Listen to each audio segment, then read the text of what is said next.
Where the Spirit of the Lord is, there is freedom. Hey! Sigaw natin ang malakas. Where the Spirit of the Lord, there is freedom. Hallelujah! Lord, napakasarap talagang magpuri. Napakasarap manatili sa presensya mo, Panginoon. Kaya, Panginoon, hayaan mong purihin ka namin sa pamagitan ng aming awitin. Dahil itong awiting ito, Lord, na ibibigay namin sa inyo ay nanggaling sa aming puso. Hindi lamang to naisip ng banda or naisip ng music team dahil ito yung madali or ito yung kabisado namin. Pagkos, Panginoon, ito yung nararapat, Panginoon, na ibigay para sa iyo. Kaya sige po, samahan niyo po kami sa pag-awit nito. At purihin natin sa awit ang nag-iisang Diyos na makapangyarihan sa lahat.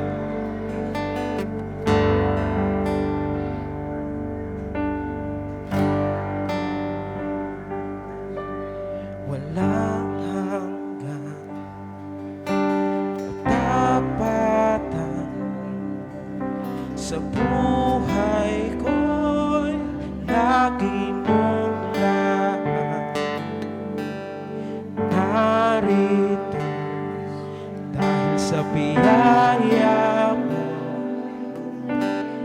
habang buhay magpupuri sa'yo. Walang hanggan, katapatan sa buhay ko, lagi mong laan. Narito dahil sa biyaya mo, habang buhay magpupuri sa'yo. Pupurihin ka sa awit, itataas ang aking tinig, itatanggal sa buhay ko, tanging ikaw, O Diyos. Higit pa sa kalangitan, ang iyong kaluwalhatian, kadakilaan mo, di mapapantayan.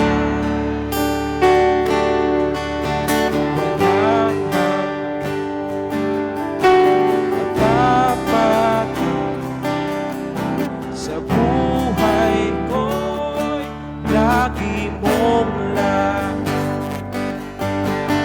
Narito dahil sa biyaya mo, habang buhay magpupuri sa iyo. Pupurihin ka sa awit, itataas ang aking tinig, itatanggal sa buhay ko, tanging ikaw, O Diyos. Higit pa sa kalangitan, ang iyong kaluwalhatian, kadakilaan mo'y di mapapantayan. Pupurihin ka sa amin, tataas ang aking tinig, itatanggal sa buhay ko, tanging ikaw, O Diyos. Higit pa sa kalangitan, ang iyong kaluwalhatian, kadakilaan mo di mapapantayan. Jesus, sa'yo ang kapurihan, kapangyarihan ngayon at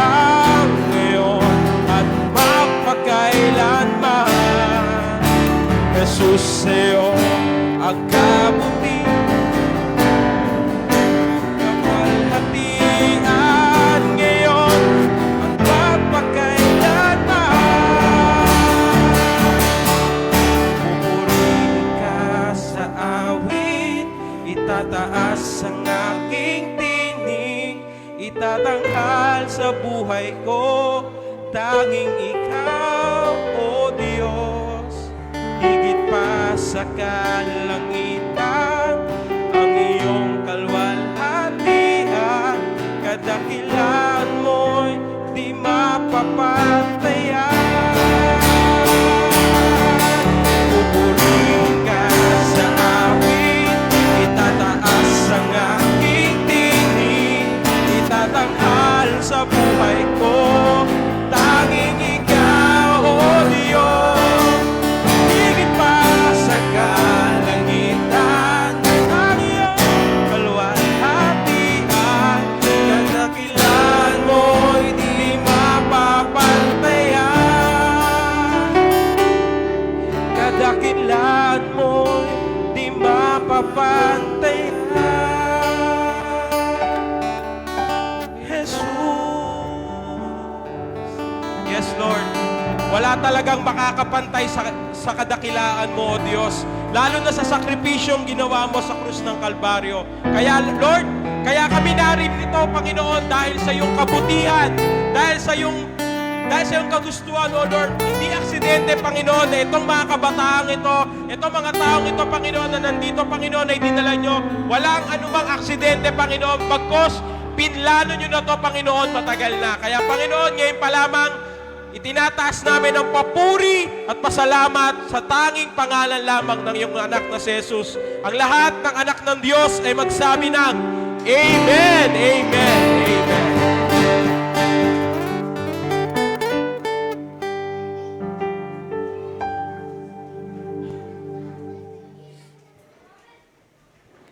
Sumigaw, hallelujah. Are you happy? Amen. First, Ajo, you interpret. It is time to hear the word of God.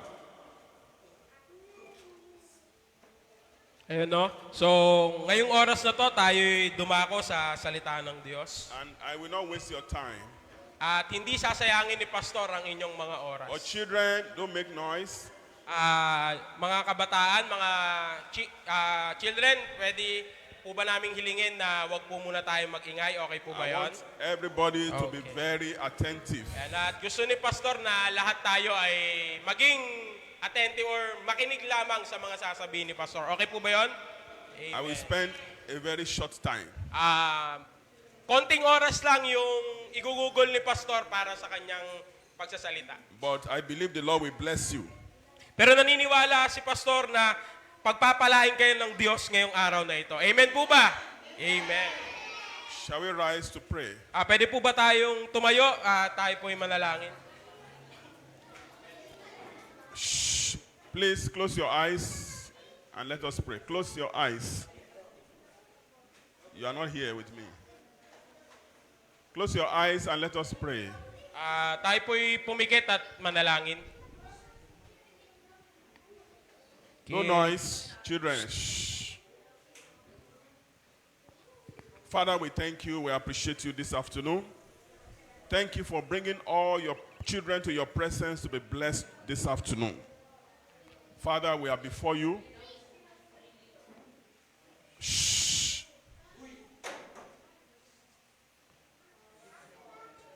No noise.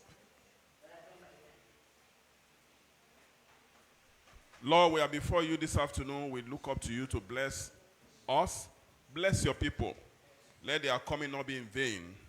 Let them come as they have come. Bless them and meet them at the point of their needs, so that by the time they'll be going home, they'll be mightily blessed, their life will be transformed, and your name will be glorified. Thank you, Father. In Jesus' name we pray. Amen. Put your hands together for Jesus. And be seated. Pwede na po tayong...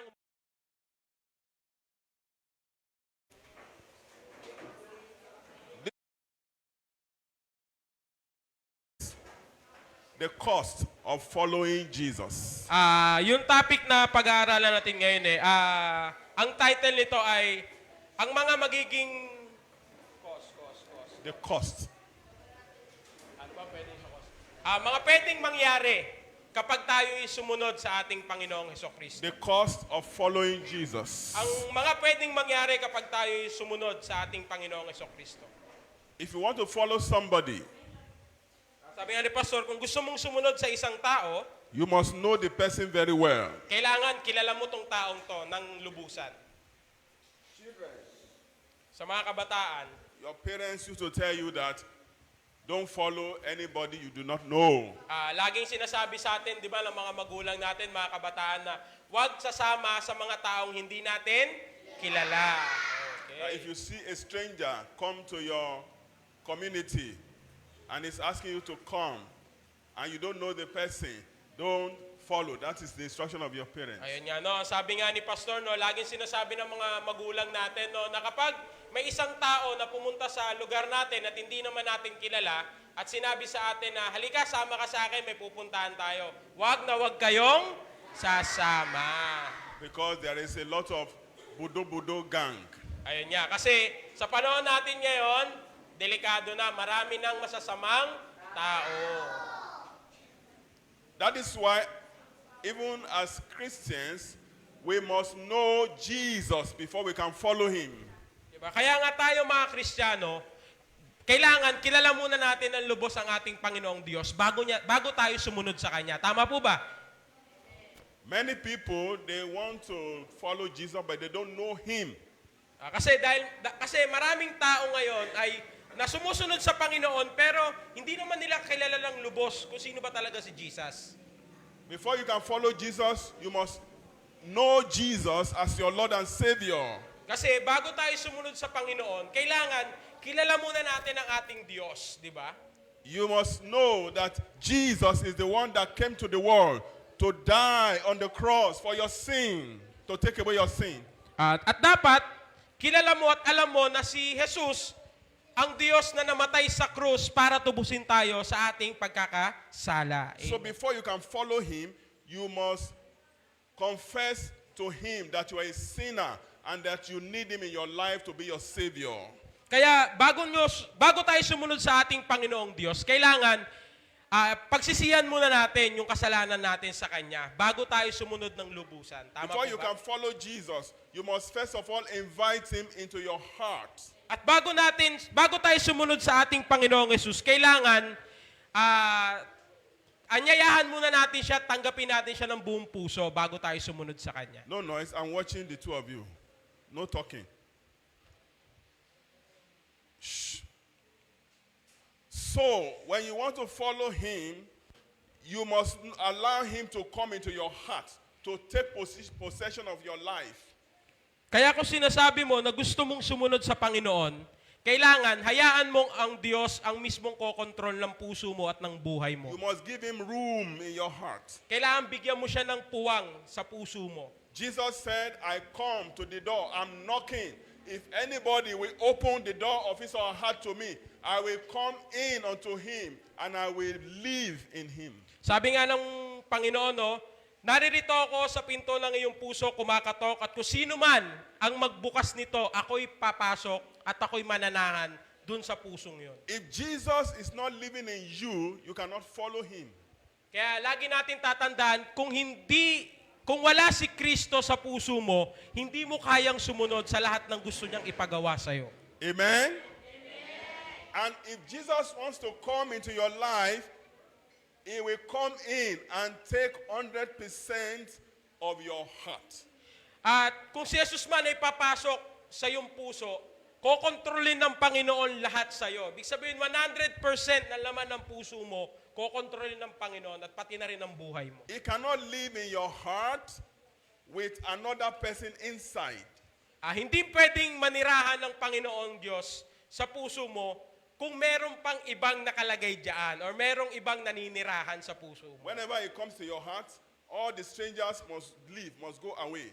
Dahil kung sinasabi mo na gusto mong papasukin ang Panginoong Diyos sa iyong puso, kailangan muna yung puso na meron, yung tao or kung ano may laman ng puso mo, kailangan mawala muna yon. What are the strangers in your heart? Ano ba yung mga bagay na yon na meron ka sa puso mo? Anger, Galit, hatred, pagkasuklam, unforgiveness, hindi pagpapatawad, fighting. pakikipag-away. All these things are strangers in your heart. Lahat ng yan ay nakakadumi or hindi magandang asal sa ating buhay. Some are backlash, some are tomboy. All these are strangers in your heart. Alam nyo na, hindi ko na sasabihin kasi Tagalog naman siya. But when Jesus comes Pero nung dumating si Jesus, and take possession of your heart, at siya yung kumontrol ng buhay mo at puso all mo, the strangers will fly away. lahat ng maruruming bagay na nasa loob ng puso mo ay aalisin niya. Why? Because Jesus will come as light.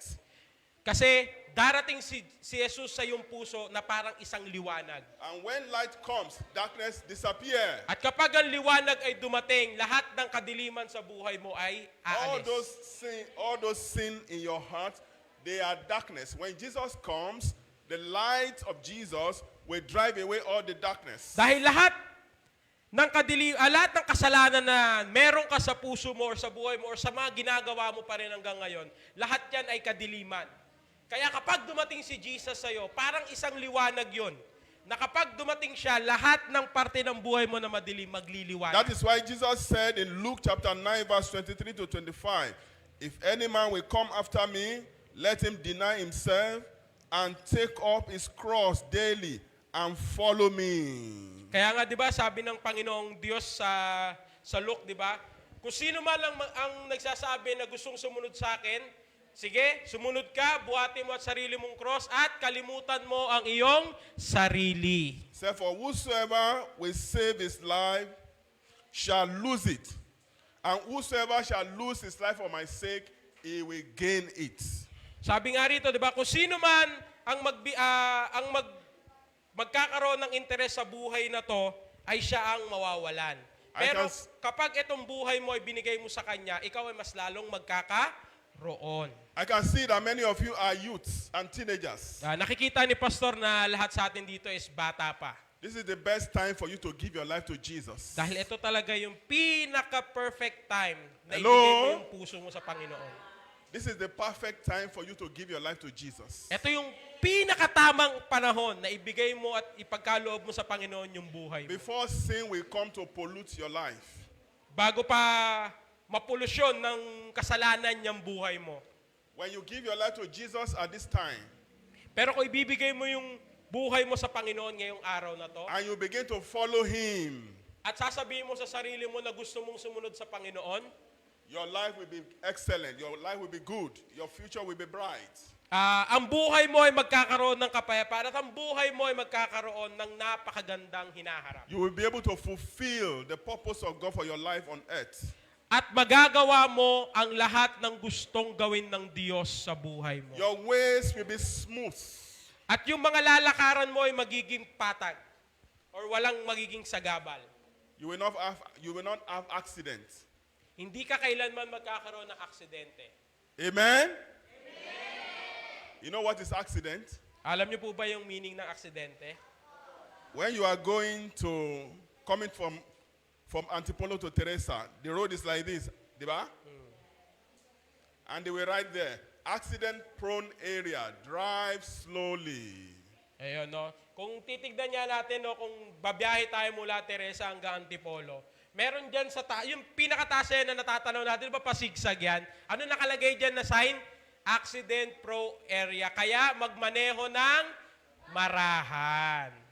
But if you are wise, you will obey the instruction. Diba? Kung matalino tayong tao, susundin natin kung ano yung sinasabi ng batas na nakalagay doon. But if you Tama? are not wise, when you are riding your motorcycle or you are driving your car, you say, yes, I want to be fast because I want to get to Teresa very fast in 15 minutes. And you begin to drive very fast. What will happen to you? Ayun nga, no? Kung tayo naman ay hindi, or sabihin natin mangmang sa kaisipan, at gusto mong subukin yung bilis mo dyan sa daan na yan, alam mo na kung saan ka mapupunta. What will happen? Ano mangyayari? Maa-aksidente. And when the person have an accident, something can happen. Maybe the person will lose one leg, or will lose one eye, or lose one hand, or even die. Di ba? Alam naman natin minsan ang nangyayari sa aksidente, pwedeng maputulan ng paa, maputulan ng kamay, mabulag, or hindi kaya ay mamatay.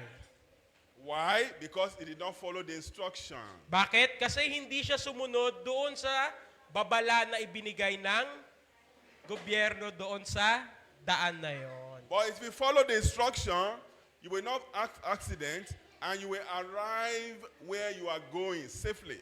Pero kung susunod tayo doon sa babala na ibinigay sa atin, hindi tayo magkakaroon na aksidente at makakapunta tayo ng maayos sa gusto nating puntahan. Many youths and teenagers, they already have accident before they get to where they are going. Why?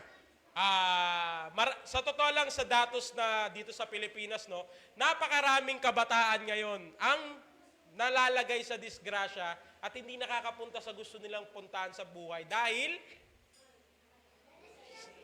Why? What are the accidents? They are in high school already. And they are supposed to complete their high school, get to college and graduate. But when they were in high school, they were doing boyfriend and girlfriend. Ayun nga, no? So sabi nga ni Pastor, no, marami sa ating mga kabataan na nasa high school pa lang, sometimes elementary pa nga lang eh. Or elementary. Meron ng boyfriend at girlfriend. At elementary. Sino rito? Wait. At elementary, you're already, no noise. At elementary, you're already having a crush. No, elementary pa lang, may crush ka na.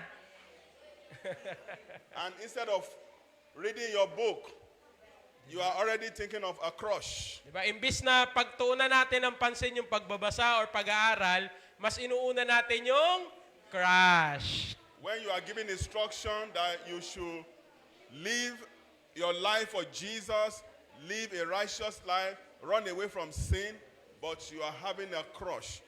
If you don't crush your crush will crush you. Yun. Kaya sabi nga ni Pastor, no, imbis na mas unahin natin yung ibigay yung buhay natin sa Panginoon, ang inuuna natin ay yung crush. Kaya bago pa kayo durugin ng mga crush nyo, hayaan nyo nang durugin nyo siya. Okay?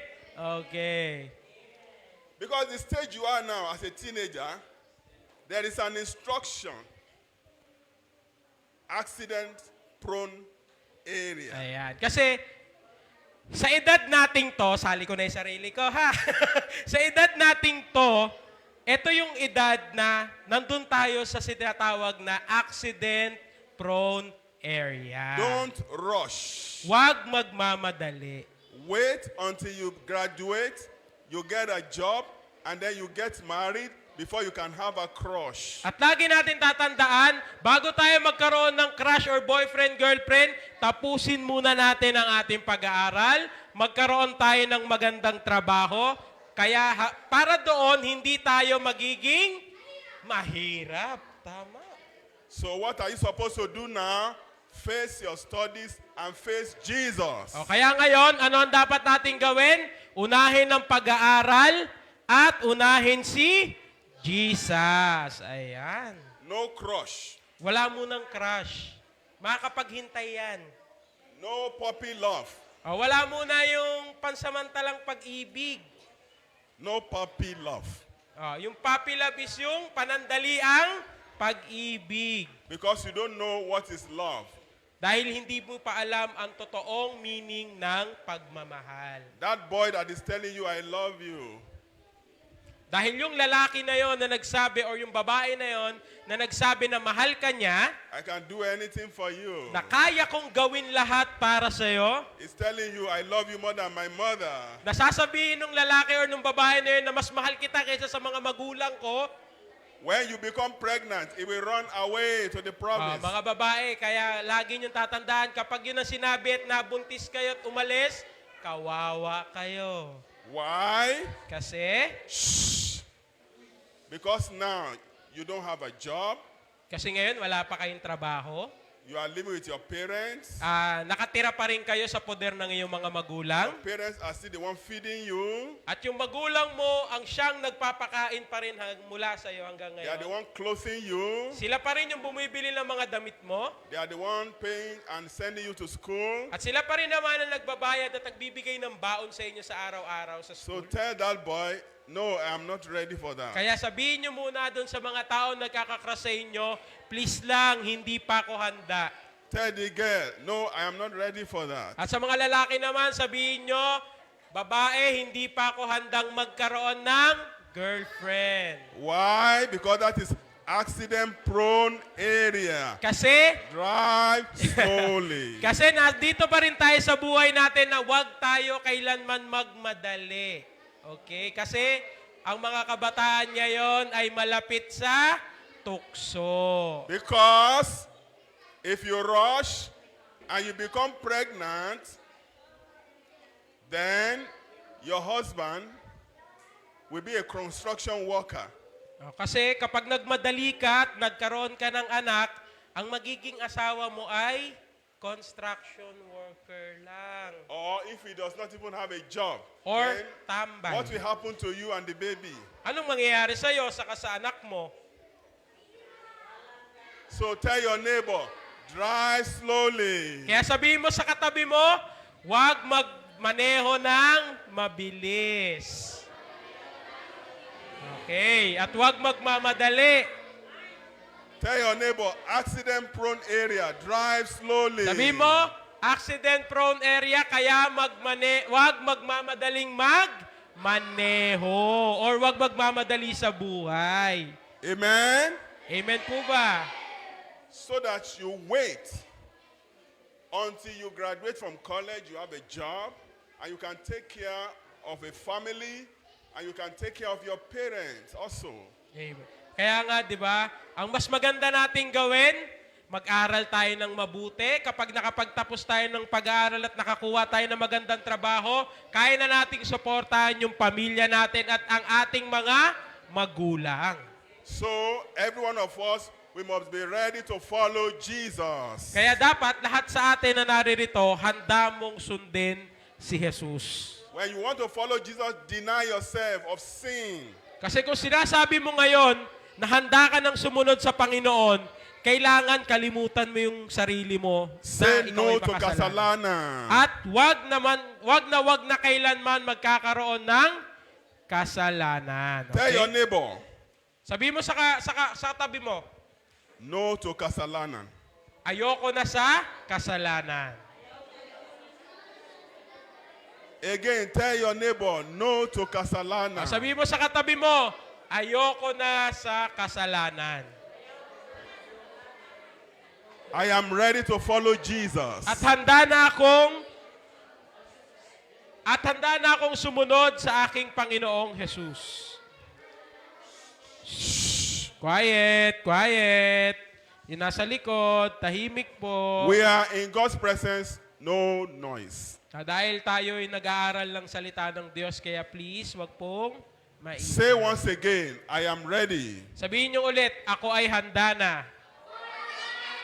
to follow Jesus. na sumunod sa Panginoong Jesus. Bye-bye kasalanan. Paalam na kasalanan. Stand up, let us pray. Sige po, tayo tumayo at tayo manalangin.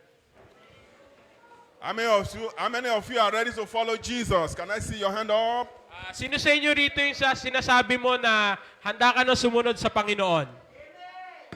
Can I see your Yung hand kamay, up? taas yung kamay nyo. Wave your hands to Jesus if you are ready to follow Jesus. Magayway nyo yung kamay nyo para sa Panginoon. You are ready to say bye-bye to Kasalana. I will follow Jesus. Yung sinasabi mo na handa ka na magpaalam sa kasalanan at sumunod sa Panginoon. I have decided to follow Jesus. I have decided to follow Jesus. I have decided to follow Jesus. No turning back. No turning back. Can you sing it yourself? I have decided.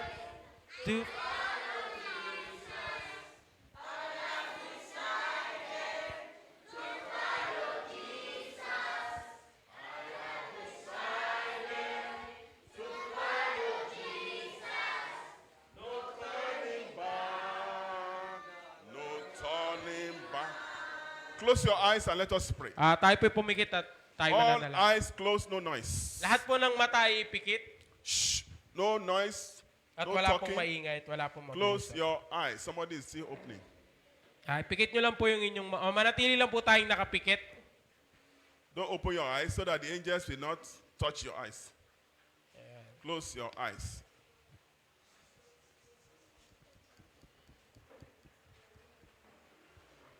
Now you are here. You know, you still have sin in your life. Ngayon na naririto ka at nakikita mo yung mga nangyayari kapag ikaw ay patuloy pa rin gumagawa ng You have kasalanan. not really made up your mind to follow Jesus. At sinasabi ng iyong isipan na kailangan mo nang sumunod sa ating But tonight, Panginoon. because you heard the word of God, you want to follow Jesus. Dahil itong gabi na to, itong araw na ito, narinig mo at nalaman mo na kailangan mong sumunod sa You ating want to say Panginoon. bye-bye to Kasalana. At kailangan mong mamaalam na sa mundo ng makasalanan. And you want to say yes to Jesus. At gusto mo lang sabihin na lahat ng sasabihin ng ating Panginoon ay susundin mo. I want to pray for you. Raise up your right hand. Gusto kayo panalangin ni Pastor, kaya kung sino man po ay nagsasabi na gusto mo na sumunod sa Panginoon at ayaw mo nang kailanman gumawa ng kasalanan, pwede po ba naming makita na nakataas ang inyong mga kamay? You want to be born again. You want to become an just. At sinasabi mo na gusto mo nang magbagong buhay You want to say no to sin. dahil ayaw mo na sa kasalanan. Raise your right hand. All eyes closed. Pumikit ka lang po. Raise it up high.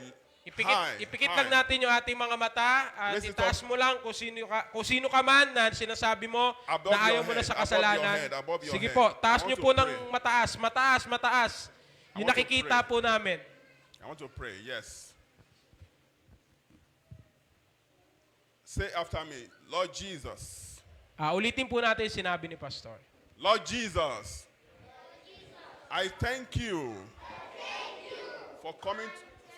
for coming to the world to die for my sins. Jesus, come into my heart. Be my Lord and my Savior. From today, I belong to you. Forgive me all my sins. I declare I'm a child of God. I am born again. Thank you, Lord, for saving me.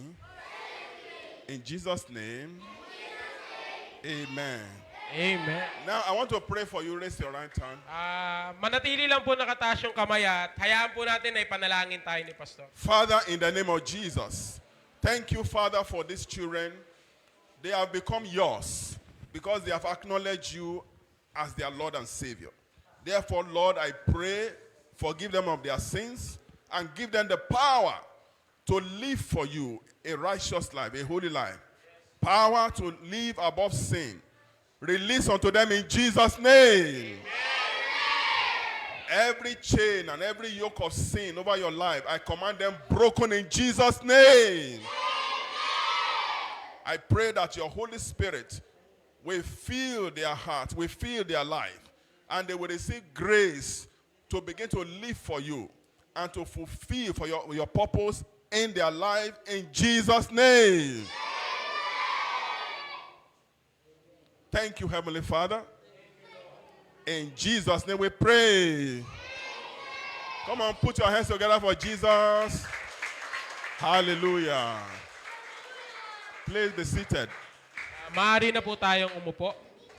We are very happy to see you today. Sobrang saya nila Pastor na nakita nila kayo ngayon. All the teenagers and youth from Maxi Samba. Lalo na kayo mga taga Maxi Samba. And we want to inform you about the program we are having, the youth retreat. Ayun, no? So, magkakaroon po tayo ng youth retreat or youth camp. April 7 and 8. Gaganapin po yun sa April 7 and 8. And that date happened to be time of holiday. At yung araw na yun ay bakasyon. So we want you to attend. Kaya gusto ni Pastor na maka-attend tayo doon. How many of you are from age 13, 12, 13, 14, 15, 16, 17? Sino rito yung nasa age 13 pataas. 13, stand up. Taas tayo yung 13 pataas. All 13, come and stay here. Lahat ng 13 pataas punta rito. 13 years. 13 ha, 13 pataas, 13, 1, 3. 1, 3. 1, 3, 13 pataas. Ibig sabihin, kasama na doon yung 20, 19, 16. Kasama na kayo. Punta kayo 13, dito. 14, 15, 16, 17, 18. Dali, punta kayo rito yung 13 pataas.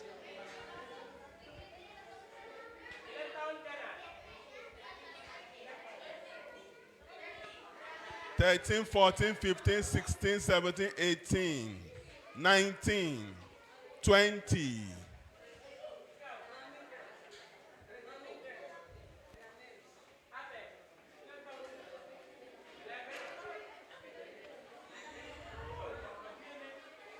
Okay.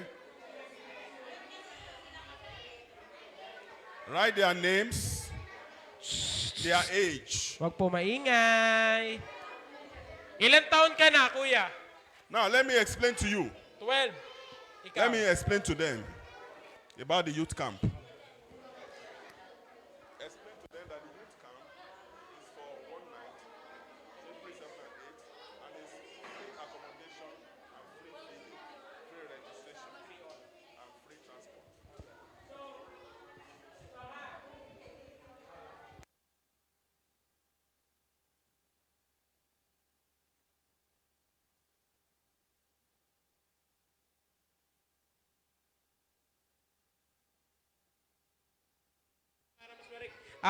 Yung malakas ba? Hindi. Hinaan ko lang ng konti. Yung youth retreat natin ay magaganap sa April 7 and 8. So, 1 night, 2 days and 1 night. Huwag kayong mag-alala, libre lahat. Walang babayaran. Yung tutulugan natin doon, naka-prepared na lahat. Yung food, naka-prepared na. Yung games, lahat, naka-prepared na. Walang babayaran. Kayo na lang ang hinihintay. Okay? Wag na kayong mag-isip ha. Baka isipin nyo, hala, di ako makakasama kasi baka may bayad. At ito pa pala, ang pinaka-importante sa lahat, next Sunday, magbibigay kami sa inyo ng paper. Ipapapirma nyo yun sa parents nyo. Nakatunayan na kayo ay pinayagan. Okay? Parent consent. Kasi kailangan natin na pinayagan kayo ng parents nyo. Okay? Mas maganda kasi yung may parent consent para alam ng parents nyo kung ano yung mga gagawin mo.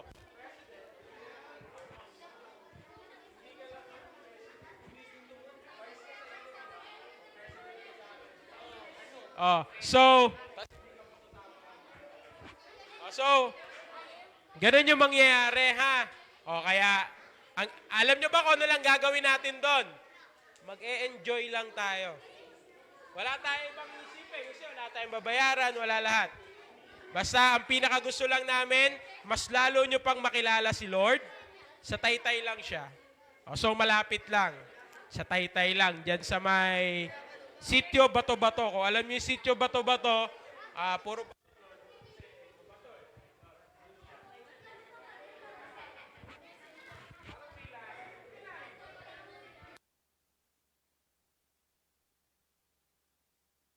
sige po, isulat nyo lang yung pangalan nyo, yung age. Tapos sa Sunday, next week, ibibigay namin yung parental consent. Ipapirma nyo po siya para next Sunday. Hindi, dapat sa...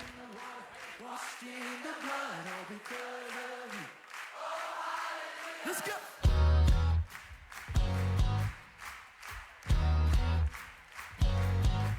And on cream, sin was stained on me. Okay, so ganito. Sa Friday, ibibigay namin kay Ma'am.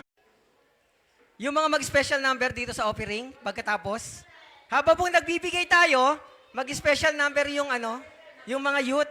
So babasahin ko muna, 2 Corinthians 9 verse 6 hanggang 7. So makinig po. Sabi ron, ay makinig po muna. Offering po tayo. Sabi po ron, dapat verse 7 na kaagad. Magbigay ang bawat isa ayon sa pinasya ng kanyang puso. Huwag mabigat sa loob o dahil sa kinakailangan, sapagkat iniibig ng Diyos ang nagbibigay ng masaya. So habang po tayo nag-offering, tawagin ko po yung mag-special number yung team nung kabila.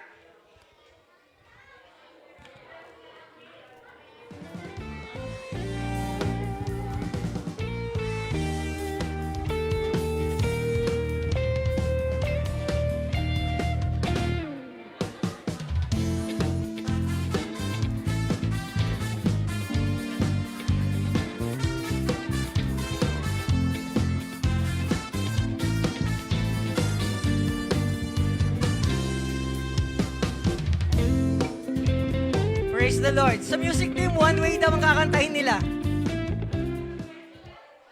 One way.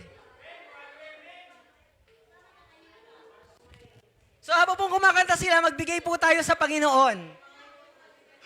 Yan, praise the Lord.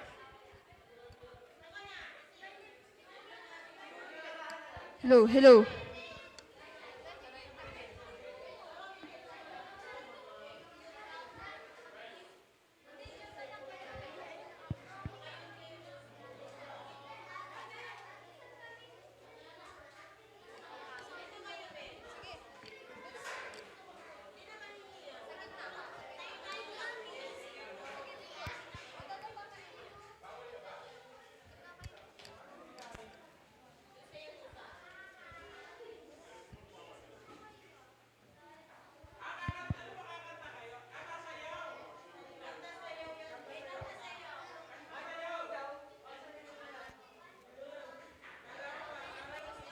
Hello, hello.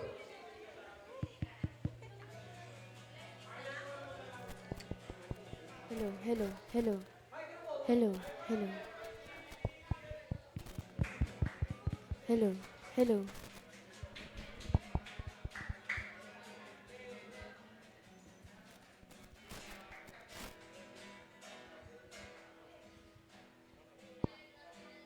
Hello, hello, hello.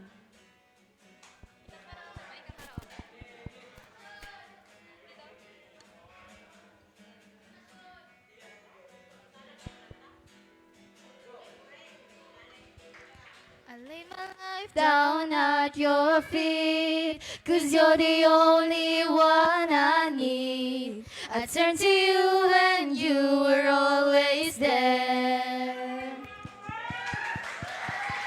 In troubled times, it's you I seek. I put you first, that's all I need. I humble all I am up to you. One way, Jesus, you're the only one that I could live for. One way, Jesus, you're the only